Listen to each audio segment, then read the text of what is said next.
Hello friend, कैसे हैं आप सभी। हम आशा करते हैं कि आप सभी सही होंगे।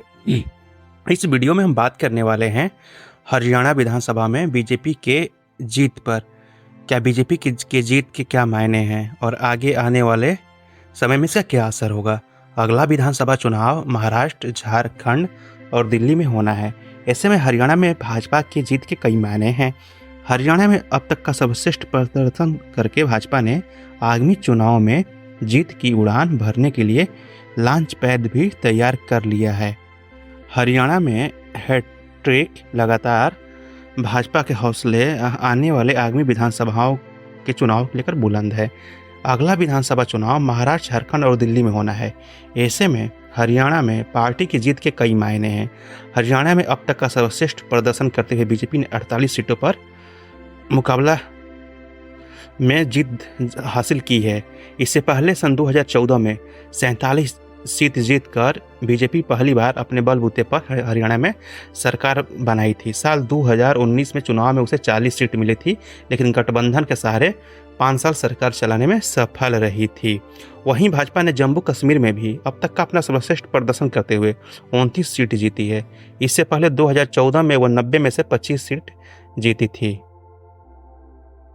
हरियाणा में भाजपा का प्रदर्शन इसलिए और खास बन जाता है क्योंकि विगत 10 सालों में सत्ता में बने रहने और किसानों, बेरोजगारों तथा पहलवानों के मुद्दे पर कांग्रेस के पक्ष में एक प्रकार का माहौल खड़ा करने के प्रयास के बावजूद उसने जीत हासिल की। राज्य में कांग्रेस की वापसी का विमर्श जोर पकड़ने के खिलाफ बीजेपी की यह जीत एक ऐसी उपलब्धि है जो सत्तारूढ़ पार्टी के कार्यकर्ताओं को फिर से बल देगी। और बहुत से कार्यकर्ता जो लोकसभा चुनाव में पूर्ण बहुमत की सरकार नहीं बन पाई थी अकेले दम पर भाजपा की, निराश थे, उनको अंदर काफी ऊर्जा पैदा करेगा। इसके साथ ही विरोधियों को उसकी इस दावे को कुंद करने में भी मदद मिलेगी जो कह रही थी कि भाजपा की पकड़ अब ढीली पड़ रही है। यह जीत भाजपा की संगठनात्मक दक्षता और बदले जमीनी परिदृश्य के अनुरूप रणनीति को फिर से तैयार करने की उसके नेतृत्व की गहरी क्षमता को भी दर्शाती है। आने वाले कुछ महीनों के भीतर महाराष्ट्र, झारखंड और दिल्ली जैसे प्रमुख राज्यों में विधानसभा चुनाव होने हैं। पार्टी नेताओं का कहना है कि हरियाणा की जीत और कश्मीर में उनके प्रदर्शन से आगामी चुनाव में भाजपा को गति मिलेगी।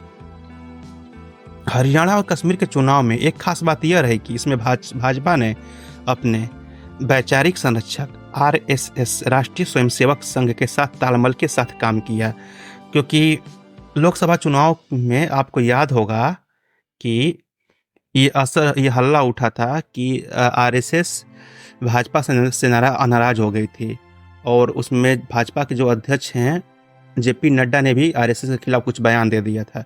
इसकी वजह से कई जगह पर RSS के कार्यकर्ता अपने आप को इस चुनाव से दूर कर लिए थे।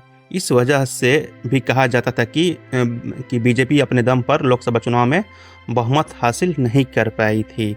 इसके अलावा स्थानीय मुद्दों और जातिगत मुद्दों पर अक्सर रक्षात्मक रुख अपनाने वाले भाजपा नेताओं ने कहा कि पार्टी ने हरियाणा में बाजी पलटने में इसलिए सफलता हासिल की क्योंकि उसने चुनावों को 2004-2014 के बीच भूपेंद्र सिंह हुड्डा की नेतृत्व वाली पर्ची और खर्ची सरकार तथा 2014 से उसके साफ सुथरे प्रशासन के बीच मुकाबले के तौर पर पेश किया था।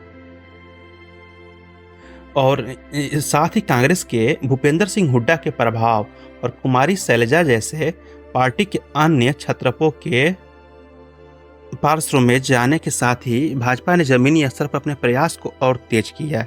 इसके तहत चुनाव प्रभारी और केंद्रीय मंत्री धर्मेंद्र प्रधान सहित पार्टी के नेताओं ने विभिन्न समुदायों के साथ बैठकें की और राज्य की जाट बनाम गैर जाट राजनीति की पारंपरिक राजनीति का अपने पक्ष में सफलतापूर्वक उपयोग किया।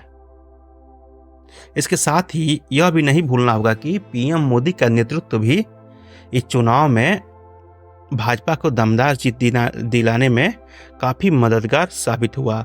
और उन्होंने, जहां तक सवाल है कि प्रधानमंत्री मोदी ने हरियाणा में 4 रैलियां की।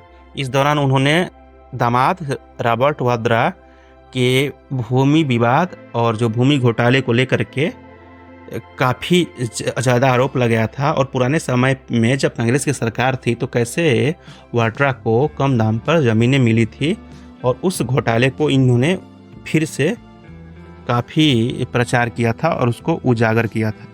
और आज के नतीजे काफ़ी आश्चर्यजनक भी रहे थे। कांग्रेस ने पहले 1 घंटे में बहुमत हासिल कर लिया था और बीजेपी 20 सीटों के नीचे दिखने लगी थी, लेकिन 10 बजे के बाद स्थिति बदल गई।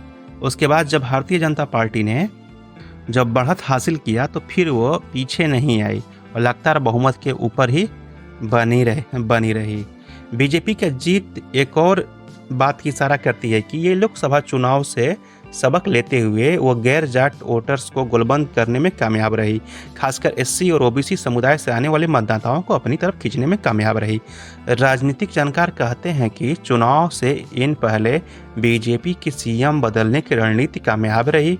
नायब सिंह सैनी ओबीसी समुदाय से आते हैं, उनके सीएम बनने से ओबीसी वोटर्स के बीच एक पॉजिटिव मैसेज गया था।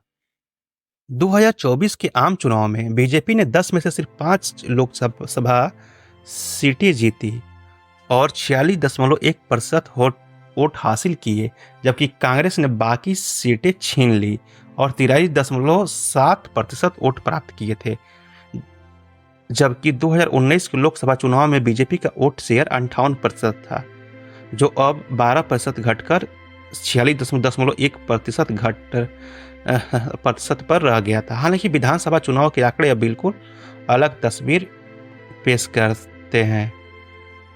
हरियाणा ने बीजेपी को 2024 लोकसभा चुनाव के दौरान देखी गई गिरावट को उलटने का पहला वास्तविक मौका दिया है। यहां जीत से महाराष्ट्र, झारखंड और अंततः दिल्ली में बेहतर प्रदर्शन की नींव रखी जा सकती है। आपको बता दें कि महाराष्ट्र में इस साल के आखिरी तक चुनाव होने वाले हैं, वहीं झारखंड में भी जल्द चुनाव होंगे। संभव है दिल्ली का चुनाव भी इन राज्यों के साथ हो।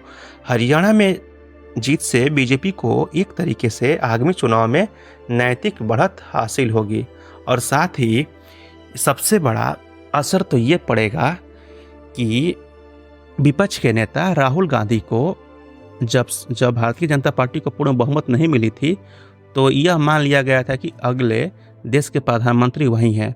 और राहुल गांधी भी काफ़ी कॉन्फिडेंस नज़र आ रहे थे, क्योंकि ये चुनाव में बार बार कह रहे थे कि मोदी का घमंड हमने तोड़ दिया है। तो यह जो सवाल उठ रहे थे कि राहुल गांधी अगले नेता हो सकते हैं, तो फिर से उनके आगे बढ़ने पर प्रश्न चिन्ह लग गया है, क्योंकि बड़े बड़े पत्रकार, बड़े बड़े यूट्यूबर्स और जितने भी राजनीतिक विश्लेषक हैं, कोई भी ये नहीं कह रहा था कि हरियाणा में भारतीय जनता पार्टी सरकार बनाएगी। कई यूट्यूबरों को और राजनीतिक विश्लेषकों को मैंने ये कहते हुए भी सुना था कि भारतीय जनता पार्टी के उम्मीदवार जब गांव में जा रहे हैं वोट मांगने, तो जनता उनको भगा दे रही है, उनको रैलियां करने के लिए जगह नहीं मिल पा रही है। लेकिन अब इस चुनाव से साफ हो गया है कि ये सब केवल अफवाहें थी, क्योंकि जिस तरह की ज़मीन तैयार थी कांग्रेस पार्टी के लिए, अगर इस ज़मीन पर भी राहुल गांधी चुनाव नहीं निकाल पाए तो फिर से उनकी प्रतिभा पर एक तरह से देखा जाए तो प्रश्न चिन्ह लग गया। और साथ ही यह भी मानना पड़ेगा कि अभी भी देश में नंबर 1 निर्विवाद रूप से नेता नरेंद्र मोदी भी हैं, और जो उनकी लोकप्रियता अभी कोई विशेष कम नहीं हुई है, अभी भी लोकप्रियता बनी हुई है। और नरेंद्र मोदी को हराने के लिए विपक्षी दलों को फिर से मंथन करना होगा। और उसके बाद जो चुनाव होने वाले हैं महाराष्ट्र, झारखंड और दिल्ली, वहाँ पर देखते हैं कि विपक्षी दल सब लोग मिल करके कैसे नरेंद्र मोदी और भारतीय जनता पार्टी को टक्कर देते हैं। वो तो आने वाला समय ही बताएगा। आप भी हमको कमेंट करके ये ज़रूर बताइएगा कि हरियाणा के चुनाव का राष्ट्रीय राजनीति और आने वाले समय पर क्या असर होगा। और साथ ही अगर वीडियो अच्छी लगी तो आप मेरे चैनल को सब्सक्राइब जरूर कर लीजिएगा और इस वीडियो को लाइक कर लीजिएगा। धन्यवाद।